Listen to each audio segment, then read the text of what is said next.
ఓం శ్రీ గురుభ్యో నమః. నమో దేవ్యై మహాదేవ్యై శివాయై సతతం నమః. నమః ప్రకృత్యై భద్రాయై నియతాః ప్రణతాస్మతాం. శృతిస్మృతిపురాణానాం ఆలయం కరుణాలయం నమామి భగవత్పాదం శంకరం లోకశంకరం. అర్చనకాలే రూపగత సంస్తుతికాలే శబ్దగత చింతనకాలే ప్రాణగత తత్వవిచారే సర్వగత. ఓం ఐం హ్రీం శ్రీం శ్రీమాత్రే నమః. ఓం ఐం హ్రీం శ్రీం శ్రీమాత్రే నమః. ఓం ఐం హ్రీం శ్రీం శ్రీమాత్రే నమః. ఓం ఐం హ్రీం శ్రీం శ్రీమాత్రే నమః. ఓం ఐం హ్రీం శ్రీం శ్రీమాత్రే నమః. ఓం ఐం హ్రీం శ్రీం శ్రీమాత్రే నమః. ఓం ఐం హ్రీం శ్రీం శ్రీమాత్రే నమః. ఓం ఐం హ్రీం శ్రీం శ్రీమాత్రే నమః. ఓం ఐం హ్రీం శ్రీం శ్రీమాత్రే నమః. ఓం ఐం హ్రీం శ్రీం శ్రీమాత్రే నమః. ఓం ఐం హ్రీం శ్రీం శ్రీమాత్రే నమః. ఇచ్ఛాశక్తి, జ్ఞానశక్తి, క్రియాశక్తి స్వరూపుడైనటువంటి లలితా పరాభట్టారిక యొక్క ఆ అమ్మవారి యొక్క దివ్యానుగ్రహంతో మనం మహిమాన్వితమైన లలితా త్రిశతి స్తోత్రంలో పూర్వపీఠికలో చివరి భాగంలోకి వచ్చేసాం. 27, 28 శ్లోకాలు. దీంతో మనకు పూర్వపీఠిక అయిపోతుంది. తర్వాత ఇంకా మంత్రభాగం వస్తుంది.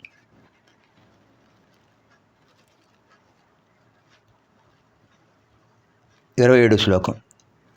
కేవలం నామబుద్ధిస్తే నకార్యాతేషు కుంభజ మంత్రాత్మకత్వమేతేషాం నామ్నాం నామాత్మతాపి చ తస్మాదేకాగ్రమనసా శ్రోతవ్యం భవతా మునే.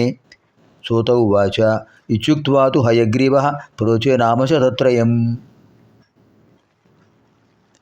ఇప్పుడు ముందుగా 27 శ్లోకం చూద్దాం. కేవలం నామబుద్ధిస్తే నకార్యాతేషు కుంభజ మంత్రాత్మకత్వమేతేషాం నామ్నాం నామాత్మతాపి చ. ఇది 27 శ్లోకం. 10వ భాగం చూద్దాం. కేవలం నామబుద్ధి తే నా కార్య తేషు కుంభజ మంత్రాత్మకత్వం ఏతేషాం నామ్నాం నామాత్మతాపి చ. నామాత్మత అపి చ. హే కుంభజ, ఓ అగస్త్య మహర్షి, తేషు తేషు మంత్రేషు అనర్థం. తేషు శ్లోకేషు, తేషు నామసు,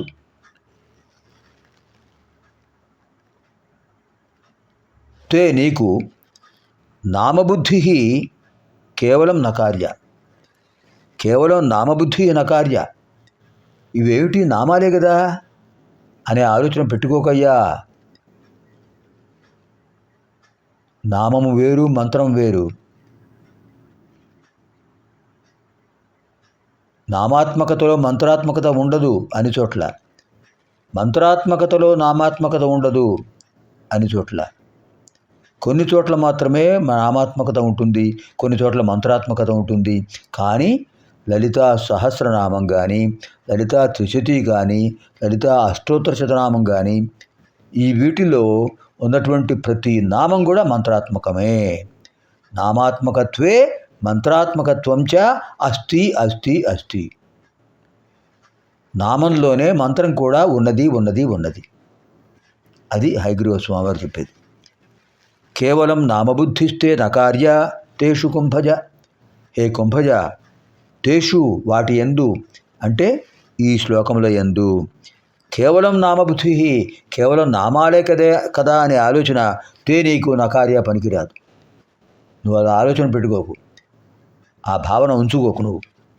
కారణం ఏమిటి అదే చెప్తున్నాడు తర్వాత. మంత్రాత్మకత్వం ఏతేషాం, ఏతేషాం మంత్రాత్మకత్వం నామ్నాం నామాత్మతాపి చ. ఏతేషాం వీటికి, ఈ శ్లోకాల్లో ఉన్న పద సముదాయానికి, ఏతేషాం నామ్నాం ఈ నామాలకు మంత్రాత్మకత్వం భవతి, మంత్రాత్మకత్వం ఉన్నది. నామాత్మతాపి చ నామాత్మకత్వం కూడా ఉన్నది. చ అంటే కూడా. ఏతేషాం వీటికి, ఏతేషాం నామ్నాం ఇక్కడ కలిపి చెప్పాలి. ఏతేషాం నామ్నాం, ఈ నామాలన్నిటికీ, ఈ 300 నామాలకు కూడా మంత్రాత్మకత్వం భవతి, మంత్రాత్మకత్వం భవతి, మంత్రాత్మకత్వం ఉన్నది. చ మరియు నామాత్మత అపి, నామాత్మత కూడా ఉన్నది. నామాత్మకత, మంత్రాత్మకత ఉన్నటువంటివి ఈ మంత్రాలు, ఈ నామాలు. ప్రతి నామం కూడా మంత్రమే, ప్రతి మంత్రం కూడా నామమే. అది విశేషం. అంచేత అలా అటువంటి భావన నీకు ఉండాలి. అంతేగాని కేవలం నామాలే కదా అనే బుద్ధి నీకు ఆలోచన పనికిరాదు. కేవలం నామబుద్ధిస్తే నా కార్య తేషు కుంభజ. హే కుంభజ, తేషు కేవలం నామబుద్ధి తే నకార్య. అలా నీకు ఆలోచన రాకూడదు, ఆ బుద్ధి ఉండకూడదు, ఆ ఆలోచన, ఆ భావన ఉండకూడదు. కారణం ఏమిటి?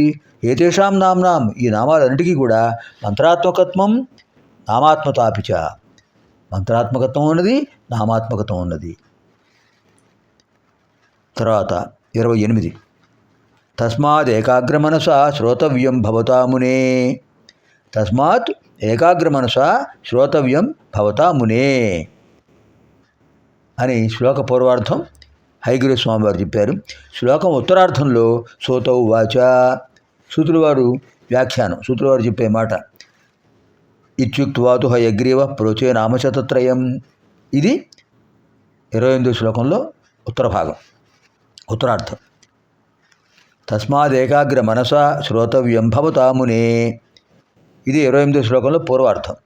సోతౌ వాచ, సూతుల వారు చెప్తున్నారు. ఇత్యుక్త్వాతు హయగ్రీవ ప్రోచే నామశతత్రయం. ఇది 28వ శ్లోకంలో ఉత్తర భాగం, ఉత్తరార్థం. అంటే 28వ శ్లోకంలో పూర్వార్థం హయగ్రీవ స్వామి వారు చెప్పింది, ఉత్తరార్థం సూతుల వారి వ్యాఖ్యానం. తస్మాత్ ఏకాగ్ర మనస శ్రోతవ్యం భవతా మునే. మునే సంబోధన, హే మునే.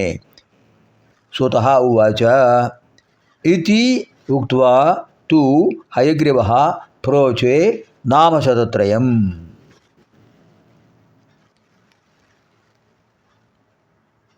తస్మాత్ అందువల్ల, మునే ఓ అగస్త్య మహర్షి, ఏకాగ్ర మనసా భవతా శ్రోతవ్యం, నేను చెప్పబోతున్నాను, నువ్వు అశ్రద్ధగా మాత్రం వినకు. మనస్సును అదుపులో పెట్టుకో, ఇక్కడే ఉంచు మనస్సును.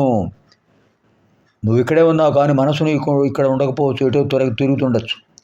ఆశ్రమంలో ఏం చేస్తున్నారో విద్యార్థులు, యజ్ఞయాగాలు జరుగుతున్నాయో లేదో, వేదమంత్రాలు వెళ్ళే వేస్తున్నారో లేదో, ఈ ఆలోచన రావచ్చు, కానీ రాకూడదు. నేను ఈ 300 మంత్రాలు చెప్పే వరకు కూడా నీ మనస్సు నీలోనే ఉండాలి, ఇక్కడే ఉండాలి. అర్చనకాలే రూపగత, సంస్కృతికాలే శబ్దగత, చింతనకాలే ప్రాణగత, తత్వవిచారే సర్వగత. ఇక్కడే ఉండాలి, ఇక్కడే ఉండాలి, ఇక్కడే ఉండాలి. అత్రైవ స్థాతవ్యం, అత్రైవ స్థాతవ్యం, అత్రైవ స్థాతవ్యం. ఇక్కడే ఉండాలి, ఇక్కడే ఉండాలి. అత్రైవ, ఇక్కడే స్థాతవ్యం ఉండాలి. ఎంత గొప్ప భావన చూడండి.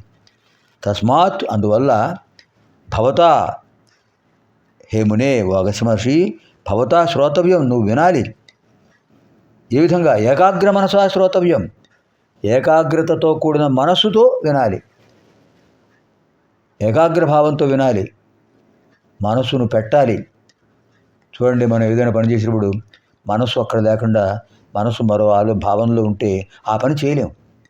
ఒక మాట చెప్పబోయి ఒక మాట చెప్తాం, ఒక పని చేయవే ఒక పని చేస్తాం. అంచేత అవధానం, ఏకాగ్రత, శ్రద్ధ దాని మీదే ఉండాలి. స్థితస్య గతిశ్చింతనీయ. ఇప్పుడు ఏం చేస్తున్నామో దాని గురించి ఆలోచించాలి. అంతేగాని ఇది ఆలోచిస్తూ ఇంకో ఆలోచన వస్తే ఈ ఆలోచన పోతుంది. అది ఏకాగ్రం కాదు.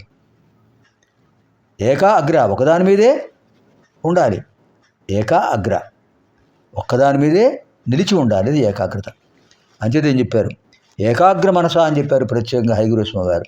ఇది ఆయనకు చెప్పిన విషయమే కాదు, మనకు కూడా చెప్పారు. అగస్త్యుల వారు నిమిత్తమాత్రుడు అంతే, మనకు చెప్తున్నారు హయగ్రీవ స్వామి వారు. ఏవయ్యా మూర్ఖులారా, అజ్ఞానులారా, ఏదో కథలు, కాకమ్మ కథలు, ఏవో పరికిమాలిన కథలు, అవి వినేటప్పుడు అశ్రద్ధగా వింటారు. అది ఆ మాట వింటూ మరో ఆలోచన వస్తుంది. ఇంకోటితో మాట్లాడుతుంటారు, ఈ మాటలు వింటుంటారు. ఇంకోటితో ఇంకో రకంగా మాట్లాడుతుంటారు. మనస్సు చంచలం, ఇది మాత్రం అలా వినకండి, శ్రద్ధగా వినండి, శ్రద్ధగా వినండి అని హెచ్చరిక చేస్తున్నారు అగస్త్యుల వారు మనకు. తస్మాత్ అందువల్ల ఏకాగ్ర మనసా భవతా శ్రోతవ్యం, ఏకాగ్ర మనస్సుతో ఏకాగ్రతో నువ్వు వినాలయ్యా. ఇంతవరకు హయగ్రీవ స్వామివారు చెప్పారు. సోతో వాచ. ఇప్పుడు సూదుల వారు చెప్తున్నారు. ఎవరితో చెప్తున్నారు? శౌనకాది మహాములతో చెప్తున్నారు. ఎక్కడ? నైమిషారణ్యంలో. ఇత్యుక్త్వాతు హయగ్రీవ ప్రోచే నామచ తత్రయం. ఓ ముల్లారా వినండయ్యా. ఇతి ఉక్త్వాతు హయగ్రీవ ప్రోచే నామశతత్రయం. ప్రోచే చెప్పాడు ఆయన. ప్రోచే అంటే చెప్పాడు. వాచ ప్రోచే విని పర్యాయపదాలు. ఇతి ఉక్త్వాతు హయగ్రీవ, హయగ్రీవ స్వామి ఇతి ఉక్త్వా ఈ విధంగా అగస్త్యుల వారితో చెప్పి నామశతత్రయం ప్రోచే 300 నామాలు చెప్పబోతున్నారు. ప్రోచే అంటే చెప్పారు, ప్రోచే చెప్పారు.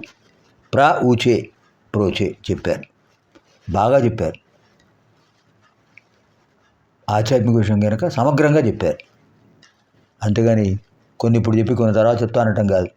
మొదలు పెడితే చివరి వరకు వినవలసిందే, మధ్యలో ఆపకూడదు. మనం అంటే ఏదో 2 శ్లోకాలు విభాగాలుగా చెప్పుకుంటున్నాం, కానీ మొదలు పెడితే చివరి వరకు ఆపకూడదు. అది విశేషం. కేవలం 27, 28 మళ్ళీ ఒకసారి పునశ్చరణ చేద్దాం. మంత్రాత్మకత్వం ఏతేషాం నామ్నాం నామాత్మతాపిచ. కేవలం దానిపైన కేవలం నామ బుద్ధిస్తే నకార్యేతేషు కుంభజ. మంత్రాత్మకత్వమేతేషాం నామ్నాం నామాత్మతాపిచ. తస్మాదేకాగ్ర మనసా శ్రోతవ్యం భవతా మునే. సోత ఉవాచ ఇత్యుక్త్వాతు హయగ్రీవ ప్రోచే నామశ తత్రయం. సర్వేభ్యః లలితాపరాభట్టారికాయాः దివ్యానుగ్రహ ప్రాప్తిరస్తు. శుభం భవతు. స్వస్తి. దీంతో మనకు పూర్వపీఠిక అయిపోయింది.